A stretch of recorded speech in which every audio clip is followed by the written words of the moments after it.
I'm going to be loud and boisterous in an attention-demanding manner.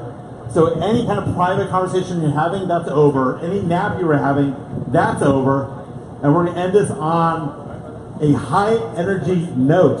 And then I'm putting on my swimsuit and becoming antisocial. But not until then. Hi, Daria.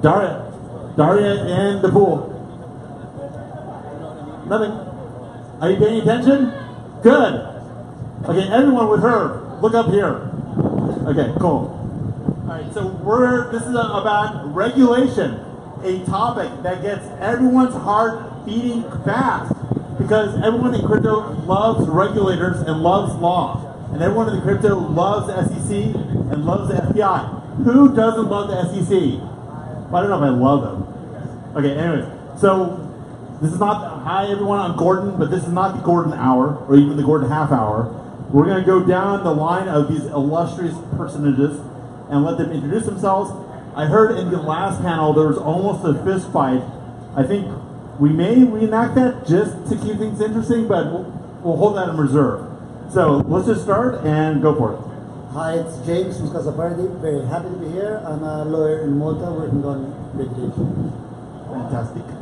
Malta's hot. Okay. Hello everyone. Aviya from Israel, working mainly with from European jurisdictions with ICOs, STOs, exchanges out of Tel Aviv. Fantastic.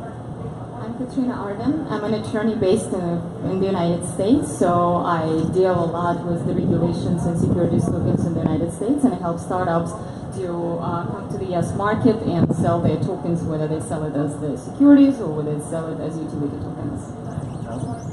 Hi, I'm Taavi. I'm from Estonia. I used to be Prime Minister of Estonia between 2014 and 2016, and now among other things, I work with some very interesting companies that are in crypto. For example, I just recently became chairman of the board of Limpo, which is a health app. So basically, I am almost switched sides, let's say. Now, I want to make sure I heard that correctly. Like prime minister, like prime minister. Yeah, that's a proper thing. You kind of run the government, and then you kind of get to take some decisions and you know, propose laws, and the parliament will usually decide this way, like you like. And yeah, it's probably a good thing. Would a dictator of People's Republic of Estonia? That's very impressive. Yeah, that's no, actually not the, well, Estonia is one of the EU 28 member states, yes. 1.3 million people, so almost like India. One letter difference. They have 1.3 billion, we have 1.3 million. Yeah, and we are up in the north. Not as nice weather as here. Which is the residency, right? Exactly, that's us. Fantastic. All right, so I've never actually been on a panel with a prime minister before. We'll just talk to you the whole time. No, just kidding. I have never been on a panel with sunglasses. It's all good. All right, so we'll go down the row here because we actually have a very diverse set of jurisdictions being represented. Exciting things are happening in Malta. They just passed 3 new laws, and you know you got the lawyer angle. Give us the fast and dirty update on Malta, and also the main issue that crosses your desk every day. Okay, so the first thing to know about Malta is that the Maltese government has decided to go full steam ahead in favor of blockchain and cryptocurrency related projects, and this has been done through a very comprehensive set of regulation. Now, what does this mean? It means that are we attractive to someone who still thinks that they want to set up in a non-regulated country? Absolutely not.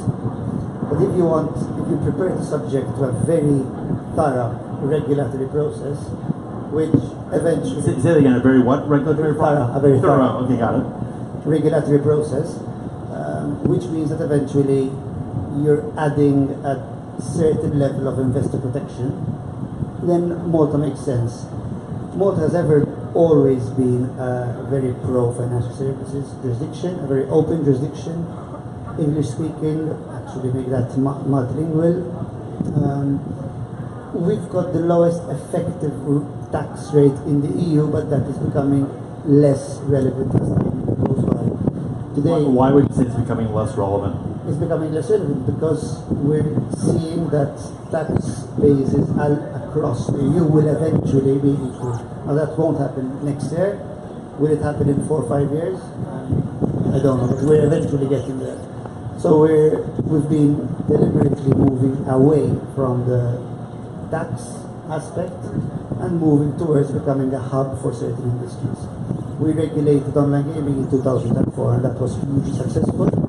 And blockchain seems to be the next big thing. Fantastic. And moving right down.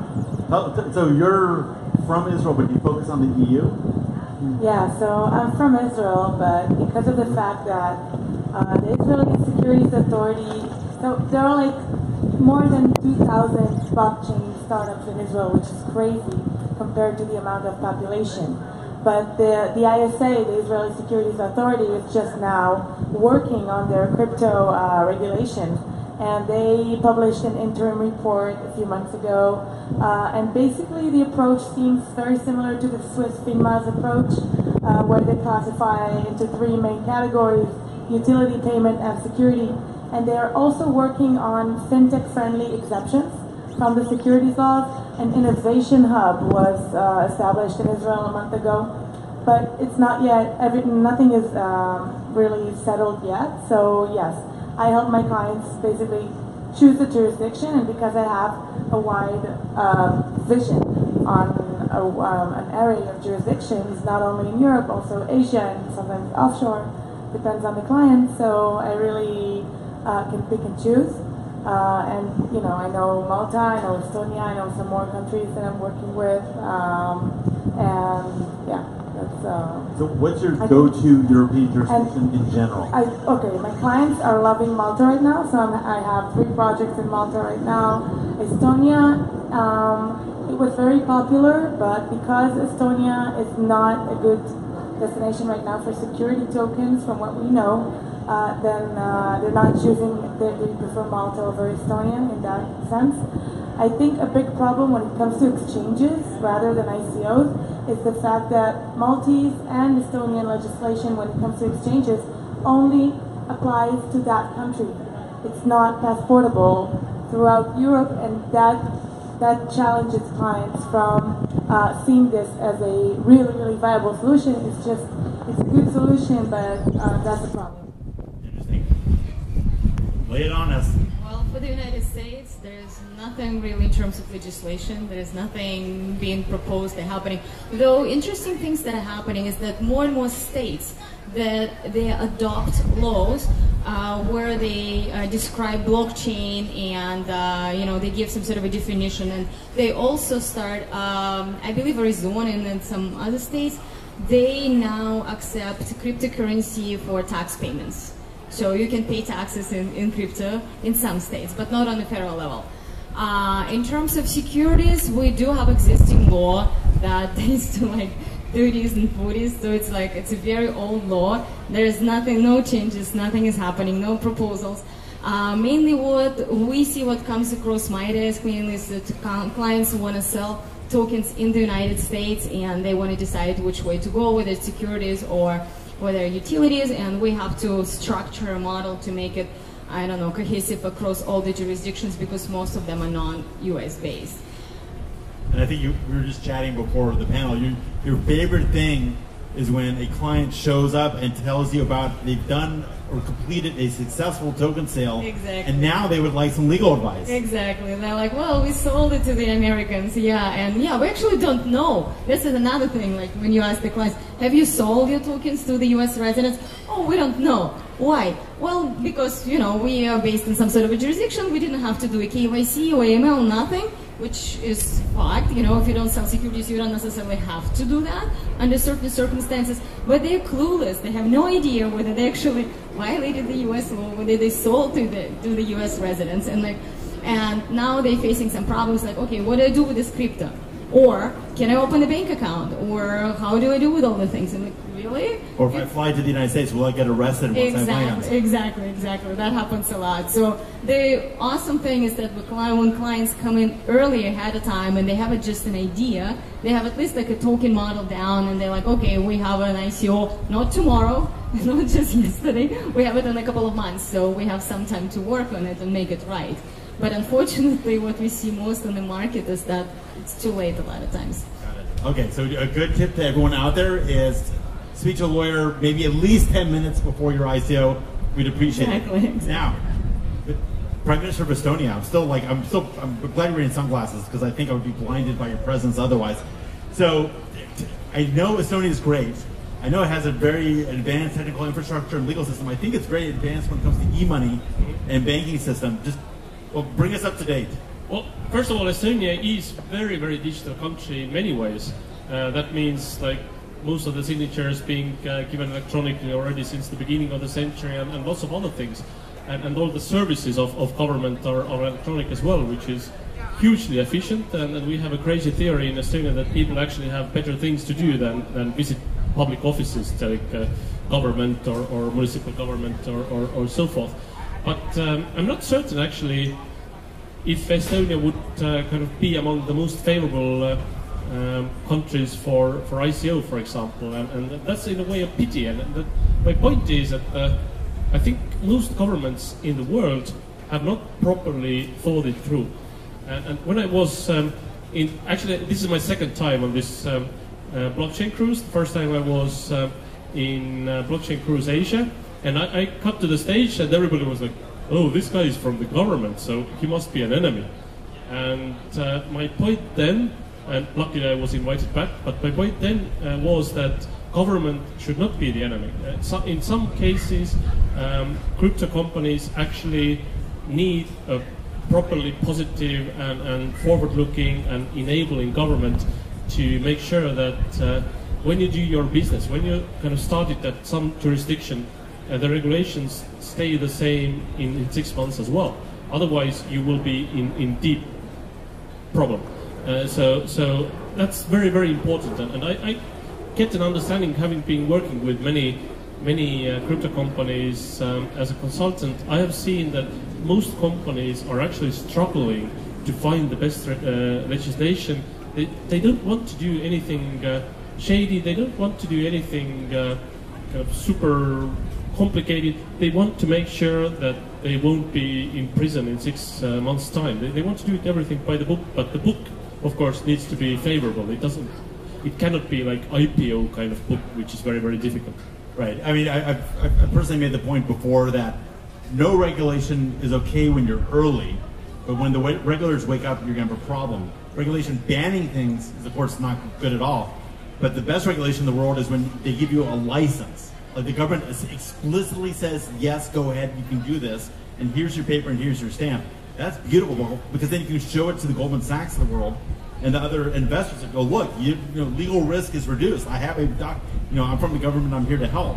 But, yes, as I think we're all pointing out, it's a challenge to get a jurisdiction that works well in all of those areas. I mean, we have an interesting diversity on the panel. We have large jurisdictions and smaller jurisdictions, and we have a blend, actually, with Israel and the EU. So let's kind of go down the road here and kind of do it from size of jurisdiction perspective. So Malta is small and adaptable. That's my impression, but can you talk about the level of cooperation between regulators and the industry, and what are the lines of communication, and how does it happen? That's a very good question. First of all, I agree totally with what you said about regulation. And what you said is, for us, we take it for granted that yes, regulation is there to help you. A license is there to help you. A license allows you to be legitimate, to attract investors. The next stage of this industry is attracting serious institutional money. So we are going to see a wave of top-level institutional investors coming in. And as we've seen from other industries, these investors don't come in unless you are properly regulated. So your Goldman Sachs, your UBS, your pension funds aren't coming in unless you're properly regulated. As regards Malta, probably as a practitioner, I've been working in this space not in the blockchain space, obviously in the regulatory space for around 20 years. Investment funds, asset management, gaming. I would say that our biggest advantage is a very approachable regulator with a very good attitude. So the attitude is, look, we're serious, we're not accepting everyone. So for us to accept you, you have to be very serious, you have to show us who you are, and you have to show us that you know what you're doing. we're a tiny country. We're 450,000 inhabitants. We cannot afford one scandal. So Estonia could invade you like any second. Probably, yes. With, our army is probably about 20 people, and most of them are pretty fat. So. Okay, well there you go. Keep going. Anyway, so as I was saying, the attitude is, look, we're very strict when we onboard you. So we really want to see who you are and what you're doing. But then it's light touch as you go along. So as long as you're doing your work properly, it's pro-business. If you want a meeting with the regulator, you're going to have a meeting with the regulator within 1 or 2 days. And the regulator will actually sit down with you, discuss any issues. And typically you don't get a no answer. The answer is, you've given us this proposal, there are possibly certain things that we don't like, change them and come back to us. And we will give you a license. One last thing about the license, we said that the problem is in Europe, a license is given within the particular country, and that is absolutely true. But the solution can't come from one country, the solution has to come at the European level. If we look at retail investment funds, at the European level, we develop UCITS, which is a common standard for regulated funds, sold to retail investors. So whether you're licensed in Estonia, in Malta, in Luxembourg, in Dublin, once you set up, you can automatically sell across 28 member states, which is the very point of a European Union. We will get there, but we will get there once all other states really understand blockchain. So I think it's going to take a while. I don't know what your thoughts are about this. I think we need to apply blockchain to regulation to make it interoperable, right? There's no interoperability between jurisdictions, and that's the main barrier to regulatory growth today. You know, I'm saying, even if in Israel everything goes well and we adopt amazing regulation, very fintech friendly, still, it only opens up the Israeli market to you. And then what do? You have to re-regulate yourself across all the jurisdictions that you want to address investors from. And that's another important thing that, you know, project owners should remember, that it doesn't matter where you're based, it matters who you're approaching. And if you're approaching investors from country A, you need to be regulated according to country A. And that could be a big impediment to what's going on today in terms of budget and business reality of blockchain startups. Yeah. So is the ISA, actually I'm glad you used that term because I wasn't sure, are they approachable? I mean, what's it like? I think the ISA needs rebranding because its image is of a very tough, sort of rigid authority. And although Israel is very fintech and startup oriented, our securities authorities does not have the image that the MFSA has. It has an image of a very unapproachable regulator. It's slow. I don't know how long it would take to get an actual meeting face-to-face with an ISA representative in Israel. So that's another problem because, and I hope that the innovation hub that was just opened may help with that. I think Canada is another good jurisdiction to look at in terms of you know, the innovation hub that they have in Ontario, and the regulatory framework that Token Funder came up with in only 6 weeks together with the regulator. It's amazing. And it's a big country, you know, you could say Malta is a small country, oh, okay, then it's no problem for the regulator to be accessible. But if in Canada it can be done, then I think it can be done anywhere. So when does the US catch up and become friendly? Tomorrow, next week?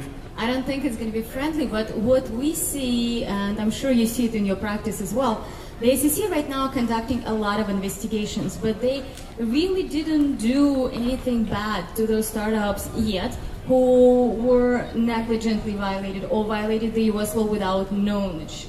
So what they've really done so far was penalties. They actually filed a lot of complaints with the court for those cases involved fraud. And if you look at it from a perspective of startups, yeah, maybe like, oh, I don't know what the law is and whatever. Well, you have resources, research. But now when you look at, put yourself in the position of the US investor, you're buying coins, right? You want to make sure you're buying something legitimate, right? And you want to make sure that there's an authority that will somewhat protect your rights. I mean, whether they do it super well, whether or not, they still have to catch up. But that's where they're coming from. And every time we get to talk to the ACC representative, that's what they're saying. It's like, our job here is not to actually punish startups or create boundaries or create, I don't know, obstacles to raise funds. There is an existing law which it perfectly works for a lot of regular startups and VC capital and everything. Yeah, it's a little bit difficult, as we were discussing before. It's a little bit difficult to apply it to the new blockchain reality and technology. And it's probably not going to be anytime soon when we're going to see this, some specific law. But in the same time, what they're trying to do, they're trying to protect the investors, because we see there's a lot of scams going on, there's a lot of fraud going on. As I was speaking yesterday, I was mentioning that this year there was almost like every month there is some sort of an ICO, US-based, that is banned by the SEC for fraud, where people make false representations, they mislead the public, they raise the funds and they go and spend the funds however they want, but not for the intended purpose. But I think the regulations are there for these reasons. And sometimes it can work, sometimes it doesn't work, but at least what we see from the SEC, the message is that we are there to protect the public, we're there to learn how everything works, and not necessarily to create obstacles. So I have a theory about SEC investigations and subpoenas, and it's just my hypothesis, and there's no evidence for it. It's just a feeling. I feel that when they blasted out all those documents or subpoenas, it was separate from them actually believing there was wrongdoing. I think they had two other agendas. I think it was to cool the market and like make people think twice and kind of bite down and bite their lip. And I also think that they didn't know what was going on, and they sent out those subpoenas to basically make the blockchain industry provide them documents so they could get educated. You're so right. You're absolutely right. And they actually say in them themselves, like, we have lots of meetings and the SEC representatives, even like a year ago, you ask them, hey, and let's say it's on SEC enforcement, and all they talk is about stocks, and when you ask a question, say, hey, how about blockchain? They're like, well, and I say, they're like, well, it's happening. There's a cyber unit we just created, and we're learning. We're learning about the market. It's exactly the reason. So they're asking for all the documents to learn how everything actually is structured, how everything works, how the tokens could be transferred. They're catching up with that. You're right. So I'm going to interject as moderator a comment. Like, I love the world, but I'm a happy American. And when the SEC, to be on the receiving end of a subpoena or investigation request is intimidating. And if you're a small company without a lot of legal staff or a lot of funds, and you get one of these things, and they're just going, hey, can you please educate us? It's not a pleasant experience. And if you have a choice between Los Angeles or Zug, all things being equal, you can go where the weather's good, which is Los Angeles, but when they're not equal, you're going to go to Zug. And it kind of pisses me off that all these blockchain companies are getting scared out of the U.S. because of these fishing expeditions. Now, I don't want fraud to be allowed, but when these subpoenas go out just for educational purposes, that's like a tax on the startup industry. That kind of bugs me. Now, that's my rant. Your response is? Yeah, to some extent, I agree with you, and I totally understand where you're coming from. But at least what we've seen, I work with some startups that are being investigated now.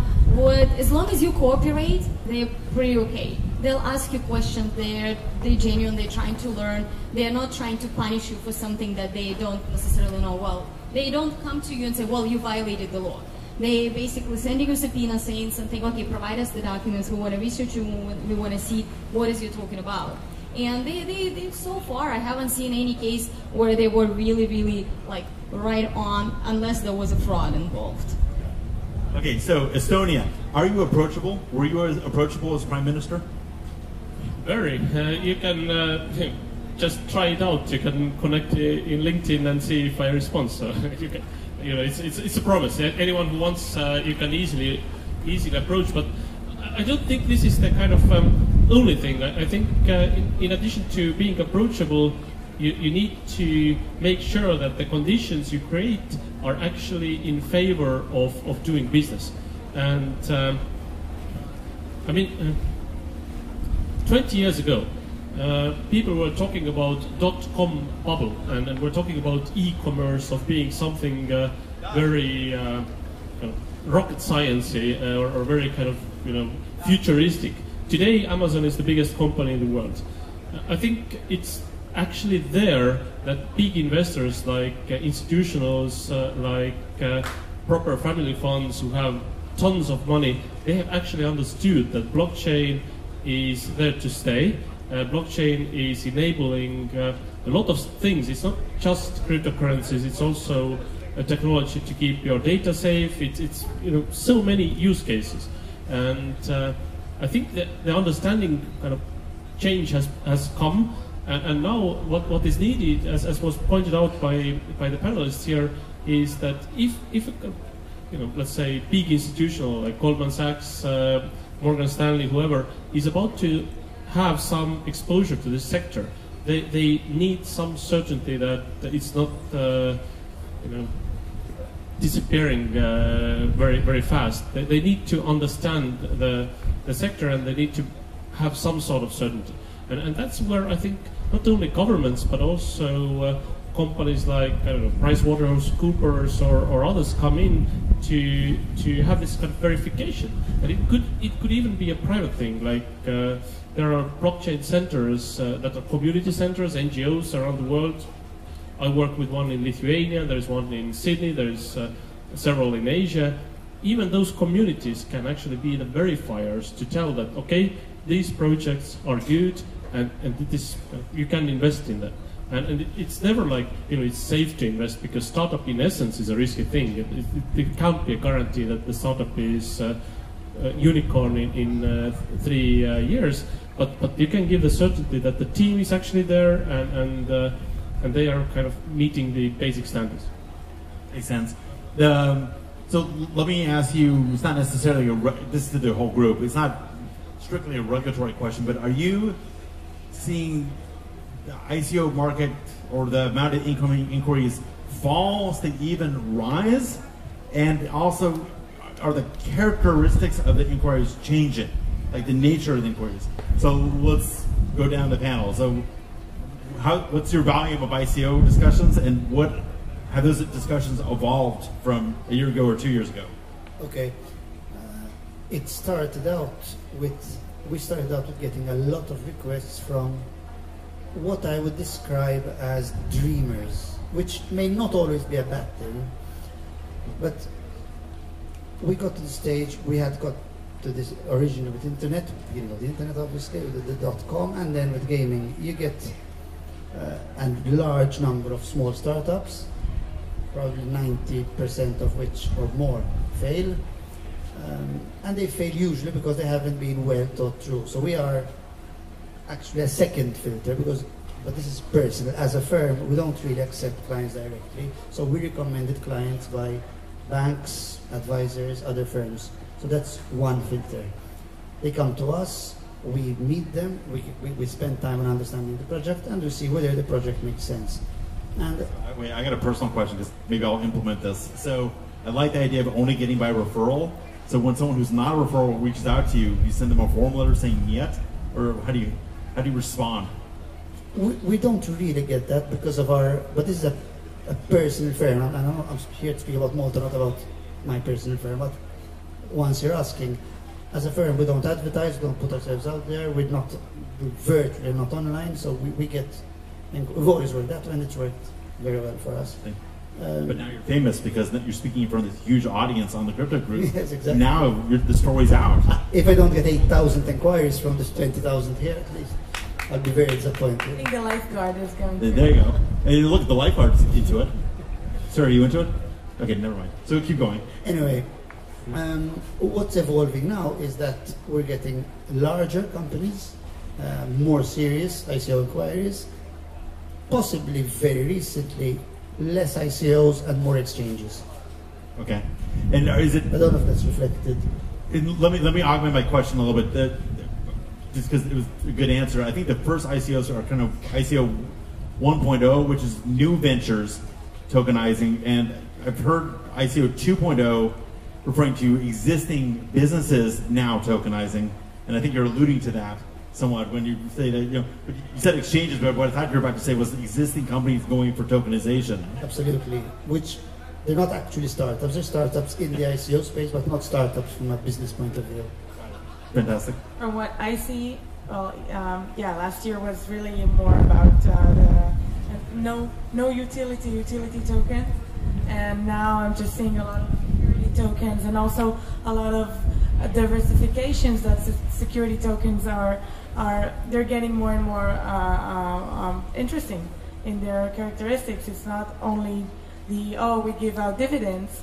It's already all kinds of things that are more complex, and I think that even if today I see founders that are not sure whether they're security or utility, they prefer to go to the security route just to stay safe and just address just address qualified investors. But that's the thing, that current securities laws are not well adjusted to those kind of startups. They're adjusted to startups which are more they're better equipped to deal with going public.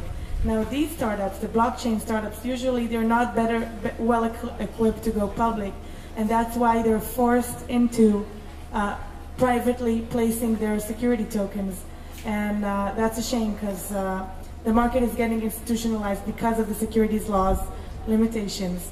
But that's what I'm seeing, a lot of STOs. So, one question that was directed to Katrina yesterday, that I thought was a good one, is when you have these private placements of security tokens and there's a need to resell them later, that's a freaking issue that I'm wrestling with, and I think you're wrestling with also. Not because, I mean, obviously we're the two best blockchain attorneys on the freaking planet, in the U.S. that is, but I don't know there is an answer. So it's a little bit off the topic of the question I threw out there, but yeah, I mean, what the heck do we do with that? I mean, can the U.S. ever catch up until we resolve this issue? And that's the whole thing. I mean, like the entire world, there are tokens, there are exchanges that they provide the securities tokens, but they don't allow U.S. residents to participate.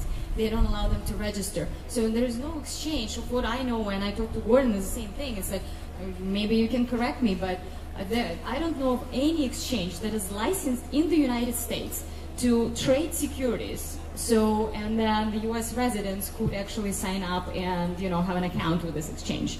That's why if you're a U.S. resident and you buy securities tokens, there's no liquidity. You cannot really sell. There's no secondary market. No, because there's a secondary market, but there's not a licensed exchange. Because under the 34 Act, you need to get a license to be a national exchange. It is a license.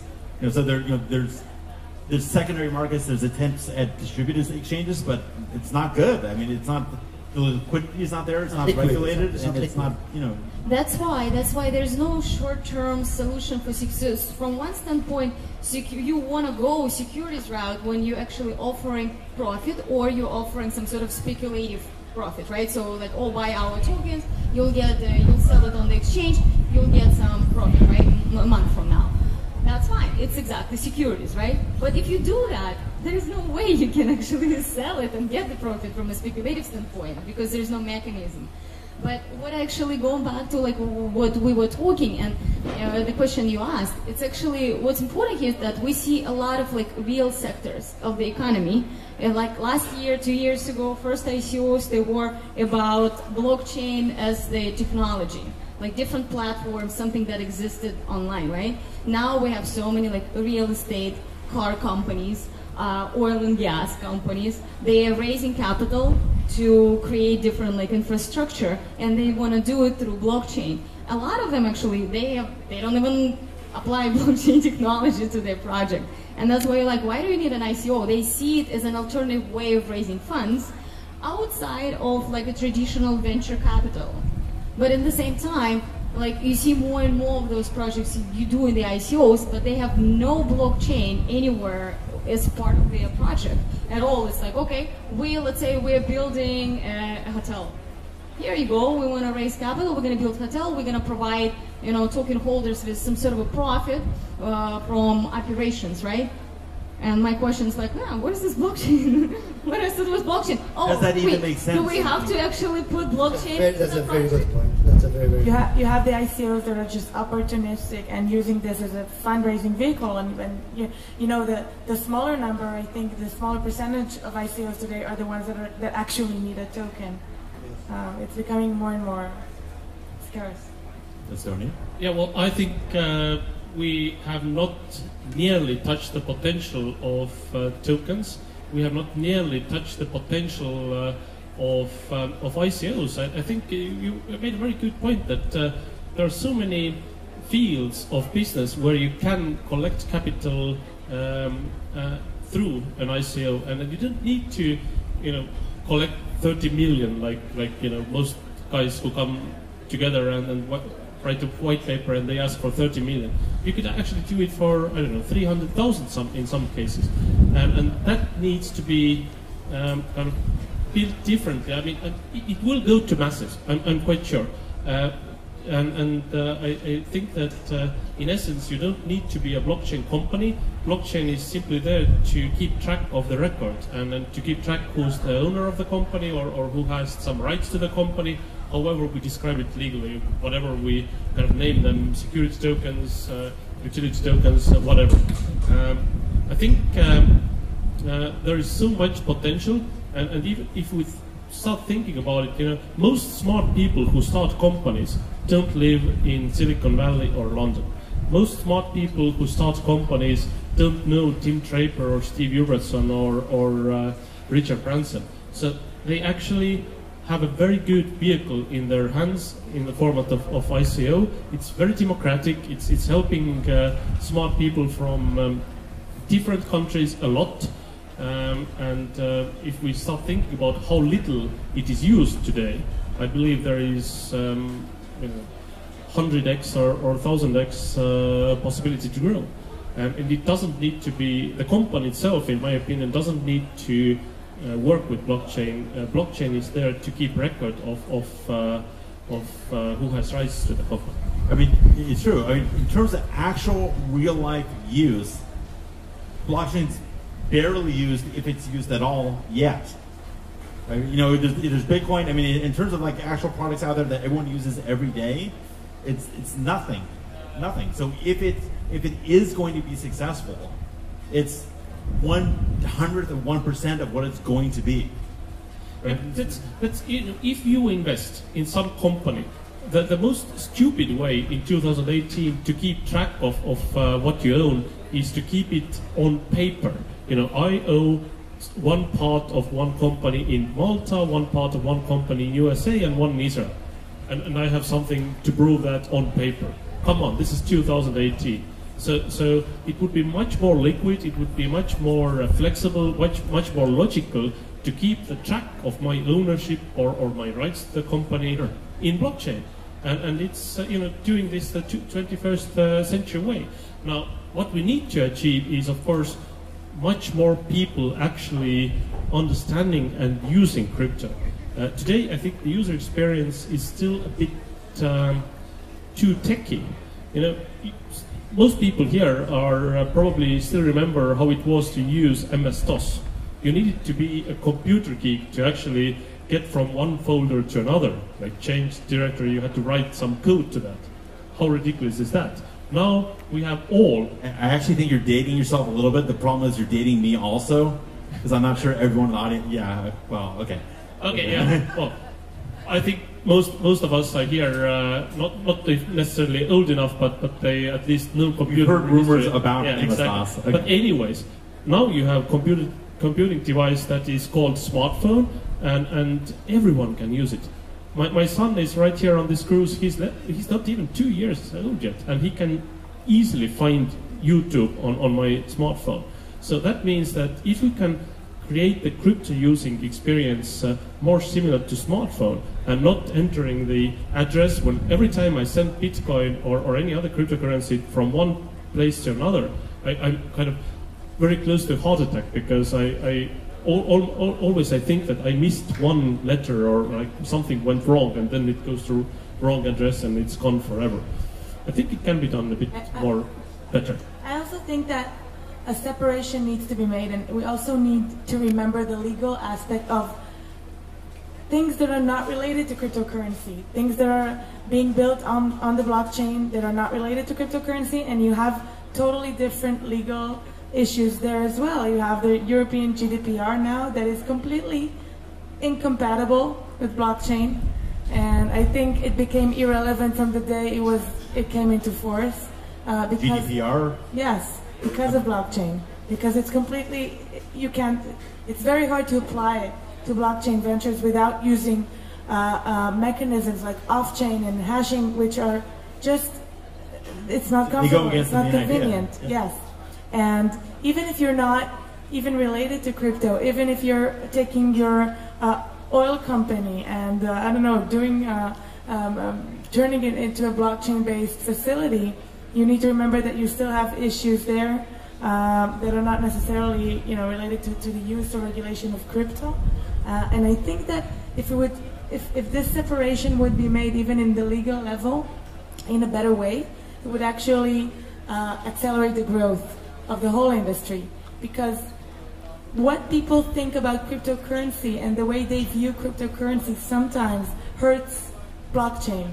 Hurts blockchain ventures which are not crypto related, which are not ICOs, which are not trying to raise funds. And it sort of gives sometimes a bad image to the whole industry, and it's too bad. And I think that we need to try and stress it out. So as a moderator, I'm going to, again, break ranks and insert my own personal point of view a little bit. I think the larger institutions, Goldman Sachs, whomever, view cryptocurrency as shady, and so, but they wanted to sound smart, so they started talking about blockchain because that was socially acceptable at their cocktail party, with the Republicans and everyone else. And I will not give away my politics; they're different from everyone else I know. Okay, but they're like, no, we do not do cryptocurrency. We do blockchain, which is much more legit. Okay, well, that's. And then all of a sudden, when Bitcoin started getting near 20,000, they're like, oh, yes, we are exploiting cryptocurrency. We deem it to be now appropriate. They went down to 6,000 and like, oh, no, this ETF is disgusting. So I think their attitude correlates with the price of Bitcoin. And yes, there are obviously two separate things. You can clearly have blockchain and probably will have a lot of blockchain without crypto or tokenization. But there are use cases, I think, for tokens, and there's use cases for cryptographic exchangeable tokens for value. But it's a funnel. Where there's a lot of blockchain cases. Within that set, there's a smaller set of tokenization cases, and within that set, there's a smaller case or set of viable cryptocurrencies. But you're right. Of course, there's this. The money's in ICOs, so this froth causes like a shadowing effect on the rest of it. So and regulators too. I mean, I don't know if regulators are trying hard enough to make that differentiation sometimes. The SEC is not. Yeah, I think Malta probably is doing a good job. I know for a fact that the state of Tennessee and some other state, I don't know which one was the other state, they've passed some regulations about actually kind of like relative to DLT. It's kind of defining blockchain, define how records are kept on blockchain, so you have actually legal construction of something. So government actually utilizes private blockchain. I believe USCIS is using blockchain technology to keep records and allow communication between different CBP and other divisions. So there are multiple countries, the governments of multiple countries, and I'm sure Estonia as well, use blockchain technology to keep records and do something. It has nothing to do with crypto. And yeah, from one standpoint, maybe Goldman Sachs and someone like that, they're like, okay. And a lot of people actually exploding the idea of blockchain, and they like to kind of create, SEC is going after public companies. As soon as some companies saying, oh, we're gonna utilize the kind of create or apply this blockchain technology to our business operations, their stocks going up. And SEC had cases when they went after, I believe, 3 or 4 companies by now for doing that. Wasn't there Long Island blockchain iced tea or something? Some company put blockchain in this name? Long blockchain. That's Tom Vase talked about it. How they changed the name from Long Island iced tea to Long blockchain, and their stock price. The stock went up. Yep. It's okay. Right. So you're right. Everyone likes before.com. Exactly the same thing. Yes. My company is ABC, just abc.com. Exactly, but at the same time, there are legitimate, applications of blockchain, and I know the government, large businesses, the banks, companies, large corporations, they start using it as private blockchain because it's a great technology. Yeah, I fully agree. It's, but of course, most politicians in the world don't make the distinction between blockchain being something more than Bitcoin and Ether, and if they know Ether, that's already like, wow, there's like next level thing. So it's a huge disappointment how little people actually understand that topic. You're correct to say Estonia uses blockchain technology, for example, to safeguard our national health records. Every Estonian has his or her health record digitalized. So when I go to a doctor, it will all go to a computer, and if I need to go to another doctor, he or she can actually have a look what has been done to me before and what kind of prescriptions I have and so forth. And this is safeguarded with blockchain technology. And there's nothing shady about it. And I would argue that there's nothing shady about cryptocurrencies as well. Only, as you pointed out correctly, when you go to talk to a bank teller, or when you talk to somebody in financial regulation or in government, they think that this is all like very, very shady and money laundering and very bad. And I think what we need to do is actually, in a way, explain more and say that this is like probably the best way today to keep record of ownership, to keep record of anything, basically, like. Right, it's the perfect audit, or it's a perfect audit trail, which is something rare and beautiful. That's it. I think that the biggest legal problems that regulators will face are not even related to ICOs. I think that blockchain will introduce legal challenges that regulators will need to address, which are much bigger than what they see right now. And that's the main show. Well, one thing is, of course, KYC. Like, what has changed a lot from the last blockchain cruise is that now everybody who is doing an ICO, they actually look properly into KYC, because they understand that if they don't do that, they will have huge problem in actually using that Ether or Bitcoin that they collect in with their ICO. And I think again, how we do ICO today can be improved a lot. I mean, all of us here probably have held some sort of printed out notes in one hand, then passport in second hand, and then you need just today's newspaper or something, and then you take this kind of silly selfie of you, and you don't have any hands to actually hold your camera. So this is okay, this is a start, and this is okay, but I think with digital identity, like we have used in Estonia ever since the beginning of this century, and most other countries actually have the technology to do that as well, or with more kind of modern tools, I think the KYC can be improved a lot. And this is not the fault of any exchange or blockchain company that we don't have the technology. I think it's more up to governments to introduce proper digital IDs and to actually go through the KYCs much better. Well, to Aviya's point, it'd be nice if all this regulation was synchronized via blockchain, so that if you qualify for KYC in one jurisdiction, it's just known that is on the blockchain, and just like, okay, well, that money's clean, we know this person, next, move on. And you just do it once and done, rather than having to redo it every single freaking time, which, good for fees, but it's not good for anything else. There are a couple of projects that I've come across. A couple of projects. There's actually an upcoming ICO in Malta, which is precisely that. So the idea is having KYC done once, and then you actually export just one package, and it's obviously automatically updated. And as we're saying, blockchain technology is perfect for KYC. It could have been designed for KYC, because if I've been convicted of fraud in Estonia, I can't go in and clean that up, which is what happens in other areas. You're right, and there are multiple startups. I came across even last year, over probably not less than 10, but there are multiple startups of what I know, and I'm sure there are many that I don't, they work with that. But they challenged, okay, they have a technology, okay, now, all 5 of us can go and do the KYC, but institutions have to accept the solution for that KYC, and you have to sign up, every single institution around the world, for that, What's the point of doing KYC through one startup, which no one is going to use it? I think it's a challenge. Go ahead. I see it working in the same way that WorldCheck or Acuity work.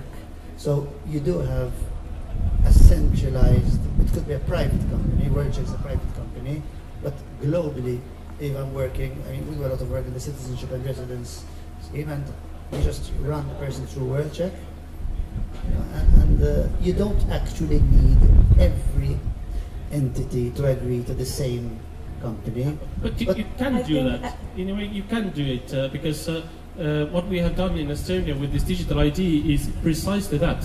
One ID fits all solutions. If I want to do banking, if I want to log into my health portal, if I want to log in anywhere.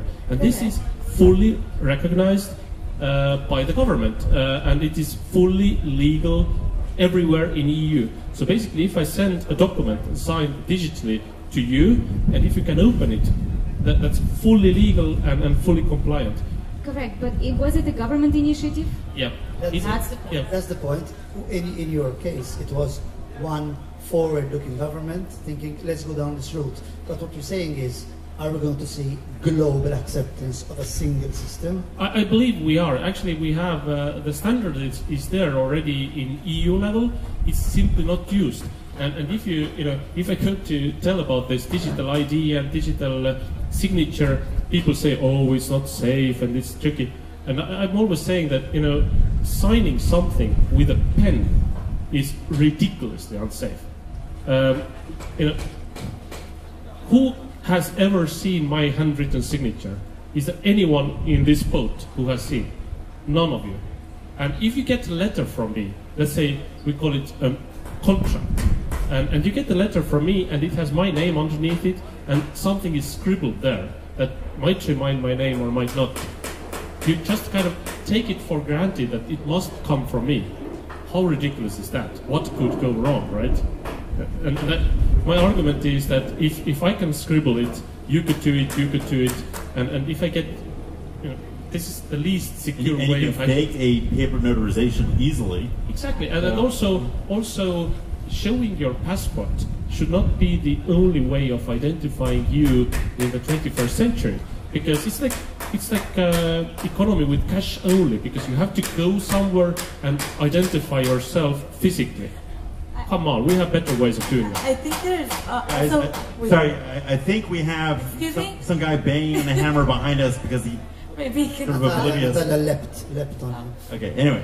I think there's within the European Union there are unbelievable gaps between countries like Estonia, which are very digitally oriented, and you have Bulgaria, Romania, where you still need to go to a notary that looks like they were pulled out of the 1940s and have them sign a document for you every time you want to do something and go there physically. So you have the European Union, but you have a large scale of progress in that sense. And while countries like Estonia will adopt those solutions, countries like Bulgaria, Romania, a lot of countries within the European Union are so not ready for that, and that is so not in line with their mindset.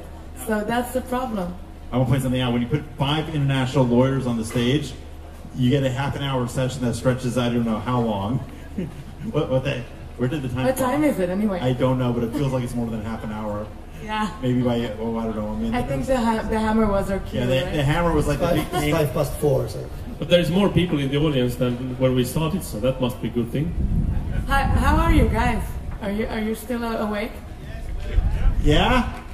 Maybe. We weren't even looking at you. We were just like chatting up here.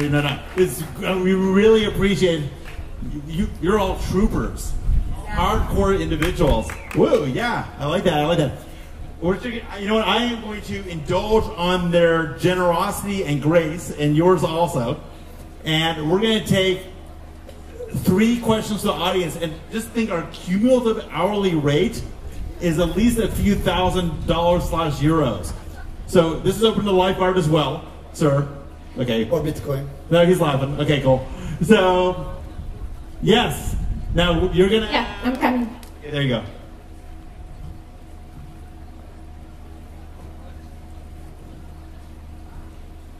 Hello, guys. Yeah, Hello. I think the debate has been very intriguing. My name is Sunny from Global Tech UK. The question that I wanted to ask is the fact that we know that blockchain is the future, and the cryptocurrency we have to go along with it. Now, in terms of the regulation, what exactly is your position? Because you have not actually had it defined whether regulation will be good or bad for the industry. Can I answer that? You can do the first answer. Yeah, go ahead. Can I first answer that? I think that without regulation, without proper regulatory solutions, the market will, the blockchain and or crypto market will not go anywhere. It will die. It will wither and die. We need to have good regulations in place in order to make the market grow, and we need to embrace it. Several people here said, we're not the enemy, right? Regulators are not the enemies, and I think that it's necessary. It's not even a question. I'm going to agree, and I'm going to embellish in my Gordon-esque way, but I totally agree with what you just said. I think we said it earlier. When you have no regulation, that's better than denying regulation. Okay, I don't want something forbidden. I'd rather have something between something being not discussed and something being forbidden. I'd rather have it be not discussed. But between the government giving me a license to do something and it being not discussed, a license is a million times more valuable. Not only because it gives me comfort, but it lets me turn around and present those licenses to others, exchanges, investors, other governments, people I'm working with, and gives them the confidence that they need to turn around to their constituents and say, look, we are complying with the law. Dear board of directors, they have a license. It's okay to invest in this thing. So I want well-designed enabling legislation. I don't want denial legislation or lack of legislation. But between denial and silence, I'd rather have silence. So, Hi, my name is Tu. I'm from Global Tech Academy, London, same company. My name is Tu. It's a Burmese name, but I'm also residency of Estonia. So my question is to the Prime Minister here. Since you've started this program, blockchain technology is being used in healthcare and other part of the policies in your country and in your government. Has your successive government got any plan to fully integrate and run the entire Estonia economy on a blockchain and adopt a cryptocurrency from like buying, selling coffee, paying government servants salaries to selling, buying plutonium, uranium to Russia or something like that, entirely on cryptocurrency? And if you decide to use the cryptocurrency, which cryptocurrency you like to adopt, and are you going to start your own cryptocurrency for Estonia? Well, thank you for all those questions. I'm no longer in government, so I'm not entitled to answer it on behalf of Estonia, but I think we are not close to seeing this kind of cryptocurrency wonderland anywhere in the world just yet. But what I wish to see is more use cases of cryptocurrencies, and what I wish to see as a citizen, I would like that my bank kind of contacts don't freak out every time that I have some crypto coming to my account or like Bitcoin to Euro exchange. That would be a good start already. And I think in order to achieve that, we could actually have like proper channels where I can exchange crypto to Euro, or not even exchange it, use it with my card, but this is kind of verified by my bank as well, and I can actually kind of do it without my bank teller freaking out every time I have anything to do with crypto. But I'm very happy that you are an e-resident, and that's actually a very positive thing for any one of you. If you want to have a proper digital ID and your government doesn't give it to you, just Google the Estonian e-residency and you might be interested to become one. Thank you. So I have a special case. I was supposed to be on that cruise, and I got robbed in Barcelona. So I just arrived. So I thought I always complained from them losing my luggage. I mean, yeah. Well, lose your passport, I feel your much laptop, better. your ledger, everything. Your 12 credit cards, all your money. So my heart goes out to you. Yeah. I hope you're okay, Gordon. I'll see you later for a beer.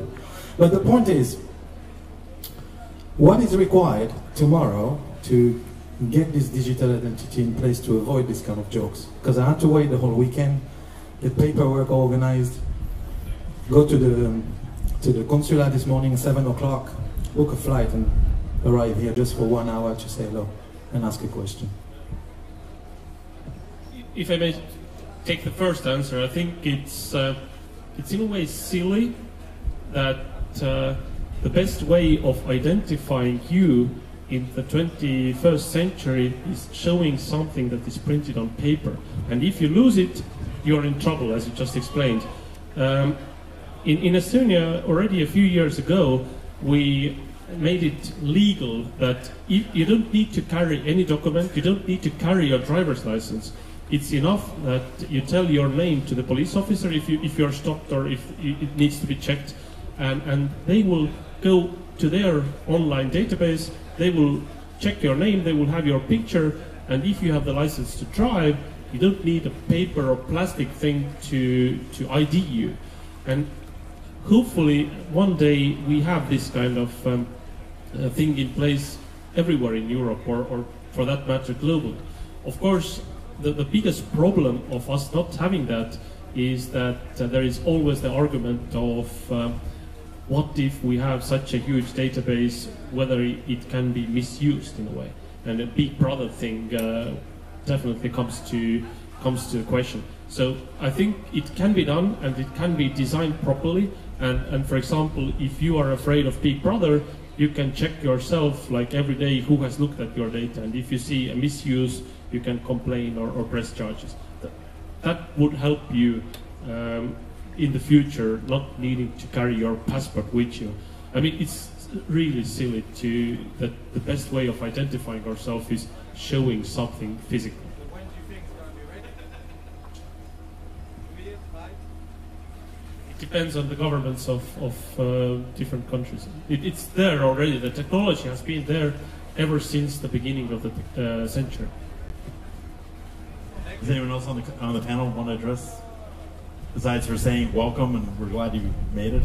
I think there are also people who are who object to that, because in Israel, when they introduced the biometric passports, a lot of people intentionally didn't get them because they don't want to be recorded, or also adoption by the people is also a challenge beyond regulatory adoption of those things. I mean, as you were both responding, I was thinking of China's new social credit system, where you have this sort of ongoing score based on your activities, and you have access to certain services based on how much trust or social credit you have. I mean, it cuts both ways. What happened to you is horrible, and yeah, it's an artifact of the physicality of our identification and payment system. And the papers. And the papers, but then again, there is an element of anonymity that we still kind of enjoy mostly. That if that was totally, privacy was removed, you wouldn't have this issue, but then privacy would have been removed. I mean, there's two sides of the same coin. So there is no privacy anymore. Come on. I was just saying the same point, that you're voluntarily carrying at all times 2 microphones, 2 cameras. This can record at any time, and you think you have any anonymity. It actually records its GPS also. It knows where you are. So basically you carry it with you every time. I wouldn't think that we can be particularly like. Okay, I was actually feeling pretty good today until you just said that. But, hey, thanks a lot. Okay. Hi everybody, thank you for such an interesting discussion. My name is Nikolai. I represent a legal consulting company from Estonia. Taavi. And I have a little question to every one of you. Why do you think every month we have a new regulation from a new country, Malta, Estonia from 2014, Singapore, Gibraltar, etc. But the governments have no influence on the banking system. Why is it happening?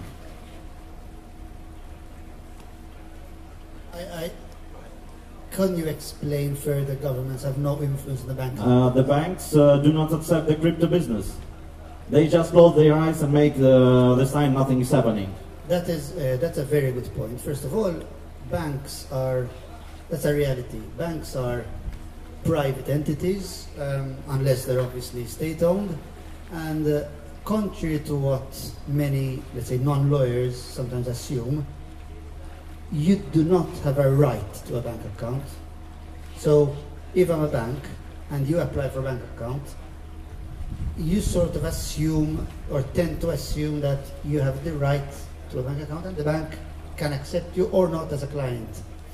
And what you mentioned is a very important point. If you had to ask me what is the biggest challenge from the banking system, is merely not accepting transactions into cryptocurrencies. So today we're in a situation, I'm going to speak about Europe because Europe is what obviously I know best. In Europe we're in a situation where if you own cash, you're a criminal. In many European countries, the minute you have over a relatively small amount of cash, you're automatically money laundering, you're automatically a criminal. So it's my money, but I can't keep it in cash. Where in Europe today can you spend a 500 euro note? Very few places. You're going to ask questions. You go to a bank, you ask a bank for a few thousand euros of your own money, and you get no. Or you get a lot of questions as to why you want that money. Banks can still put a chokehold on cryptocurrency because no one can control what I do with my Bitcoin. But typically speaking, unless I'm a miner, how do I acquire Bitcoin? I need to buy Bitcoin. Now, if we get to a situation, and this is a possibility, where banks restrict my ability to buy Bitcoin from my account, then that is a very serious issue. I mean, we've got to ridiculous situations today where you send 300 euros as a transaction and you get a phone from a compliance officer from a bank, which is ridiculous, but that's where we are. That's why I think also that anonymity is sort of a two-edged sword, which, I mean, it's a big advantage that crypto has, but it's also what's making banks freak out so much. So I think that embracing solutions that allow the attachment of KYC or identity information to wallets is a good thing. And I also think that, for example, in Israel, there are already court rulings that made banks actually reverse their decision to terminate accounts of exchanges, of crypto exchanges. So in Israel, courts are surprisingly very cooperative, and they are trying to make the banks not be so arbitrary in just shutting down crypto exchanges accounts. I think it's a matter of time until most banks will, have to be more realistic. Right now, they're still trying to fight it. But I'm not familiar with the situation in Israel. How can a court order a bank to accept a client? Because not accept. It was an existing account, and the bank decided to terminate that account, and the crypto exchange sued or appealed to the bank and to the court, and the court decided to rule in favor of the crypto exchange and make the bank reverse their decision to terminate the account. That's not possible in Malta. In Malta, a court would say the bank is a private entity. Really? No.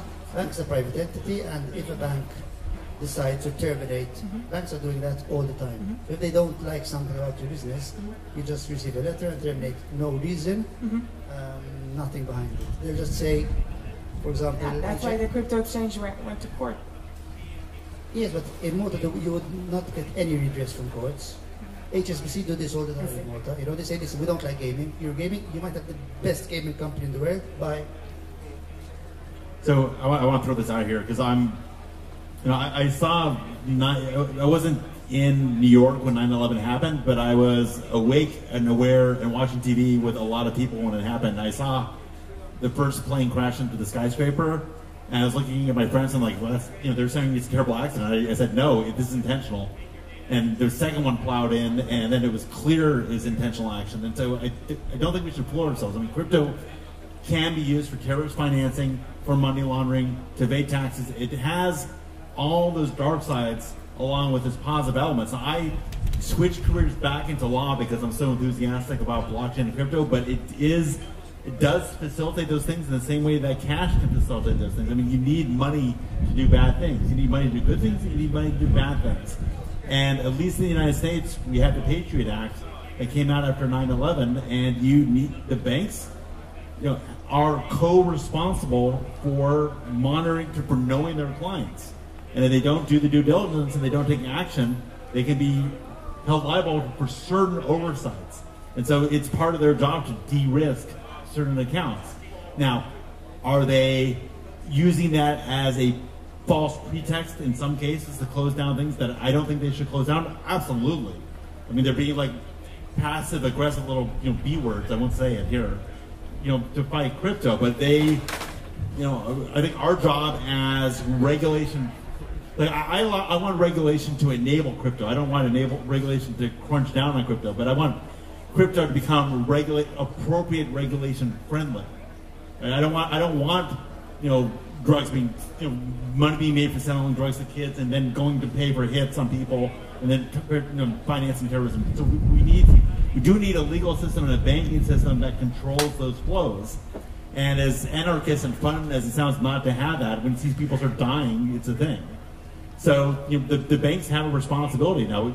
The banks, I'll concede and I agree and I hate it. Banks are being inappropriate in many cases, but it is a thing. So it's our job as members of this community to hold ourselves to a high moral, ethical, legal, and business standard so that the reputation of crypto and blockchain rises, and the banks kind of have to go along with the program because we educated them and also because it is proven to be legitimate and good for society. So that's my 2 cents in there. Well, I think I'm not an expert on terrorism financing, but I'm pretty sure that cash is way more used than any crypto in that, and banks for some reason are still accepting cash, so that's kind of funny enough. And imagine if we didn't have the history of cash, and some crazy guy would come up with an idea that let's distribute those green papers to everybody, and they actually will have value. But I'm quite sure that the mankind would laugh it out, say like, oh, this paper cannot have value, like in terms of being money. So in 2018, cash would not be. I know you're joking, but actually, when China developed paper money and that was introduced to Europe, Marco Polo brought it back. Everyone was laughing at it. They're like, "What is this?" And they ended up burning the paper money as useless things to start fires with. Meanwhile, that was in China that was exchangeable for silver. So your point is taken. It takes a while for society to catch up. Exactly, but now as a citizen, I don't want to do anything shady. I don't want to finance terrorism. I don't want to transfer any money even anonymously. I just, for example, if I want to invest in some crypto companies, if I want to advise some of them and get my reward in tokens, I want to have a transparent channel through which I can exchange this crypto to fiat from time to time or other way around. And I want this to be kind of verified in some way, and I don't want my bank contacts to freak out. So I think if I were a bank manager today, I would work together with companies like Pricewaterhouse or Ernst & Young to see which exchanges actually have proper KYC in place. And I would whitelist those exchanges and tell all my customers, if you do your exchange through those companies, you are free to do that. And I think I would win a lot of business while doing that. But on a secondary note, of course, in small countries like in Estonia, one reason why banks are freaking out very often is because they are afraid of losing their correspondent bank contacts. So it's all about US, it's all about dollar payments, and some banks are afraid of losing that. But that's a different story. I think still there is room to improve in terms of having whitelisted exchanges who have proper KYCs. Right. Anyone else? One little sub-question. Maybe the initiative should come from the national banks. For example, Estonia has the regulation, we have the e-residence cards. I'm a fully verified person. Why my country can't exchange for me? They know me, they know where my income comes from, they know everything. They have my banking statement, my photo, my fingerprints, and I want to exchange money to crypto. Why not? Thank you. I think that's a very good point and a very reasonable possibility. I also am aware I may have expressed myself strongly there. I want actually regular fiat to go away. I want us to all be in crypto all the time. I mean, I want an idea of a fiat-based bank to be like, oh, that's so cute. I remember that from 2018. But, you know, and yes, cash is the ultimate bearer instrument, right? I mean, cash has no smell. You know, there's a kind of an insider lore joke in the United States that it used to be the case that when money was used in cocaine deals and they could find cocaine residue on it, they would automatically take the money away in what's called an in rem action, meaning that they would bring a lawsuit against the money, not the person, and just take it away based on the cocaine residue. Well, that worked for a while, but now every single dollar bill in the United States has cocaine residue on it. So you can tell what Americans are up to. All right, so yes, cash. Cash is by definition dirty. I mean, you know how many people have touched that dollar bill or euro bill that it's so pretty. It's polymer. But I also think that the use of crypto initially and currently for illicit activities prove the efficiency of it. And I think that it's just, you have to befriend your enemy to understand that if something is being used so efficiently for really hard, really difficult tasks, then it can be utilized to great causes. I have a buddy who says he loves ransomware because it introduced the whole world to Bitcoin. Because everyone had to figure out quickly how to open up a Coinbase or other account, get some Bitcoin, and pay the ransomware so that they could decrypt their files. I'm like, well, that's an interesting perspective. But yeah. Yeah. Okay, any other questions? Hi. It's a great panel we're having here. Thank you very much for sharing the information. Yes. I really applaud the Estonian government on how they are introducing technologies on blockchain technologies, but not focused only on currency, like the example you were saying with healthcare and so on. My question is, what about the countries that have not yet adopted those technologies? If we want to start making projects where the blockchain technology is part of it, we are facing with GDPR laws, with like the example you were saying that a document is not valid if it's not notarized, but it could be at the same time valid because it's in a blockchain. How do we overstep those problems we're facing if we're trying to make projects like that? Without anything to do with cryptocurrency, bitcoins or whatever, just the technology. I think a lot of lobbying. I mean, how do you get a government that still imposes procedures of 40 years ago to adopt such things through the people, through very, very, very powerful lobbying? But that's the problem. That's the egg and chicken cycle here, because in those countries the people are very they're weak. They're afraid even to stand up to the government. In Bulgaria, I know it's a terrible situation. People don't have the guts to do anything, and the people that are in power are corrupt, and they don't have any interest to change the situation. So I would like to be optimistic and say, oh yeah, let's just give power to the people and this will change. In those countries, in some countries, I don't see it happening anytime soon, and that's too bad.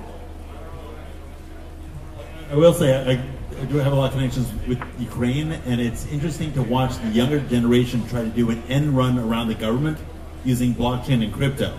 And they're kind of quiet about it. They're just building their infrastructures and their systems, and they're building, like, it really is like an invisible infrastructure that is going to constrain the ability to government to operate in the shadows.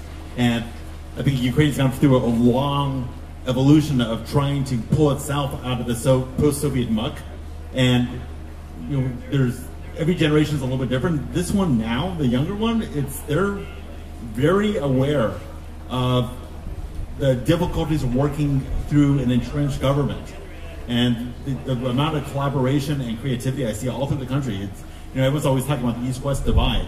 Well, from Lvov to Krakow, and from Lvov to Kharkiv, they seem to be on the same page when it comes to this, which is kind of impressive and inspiring. So, we'll see. Okay, any other questions?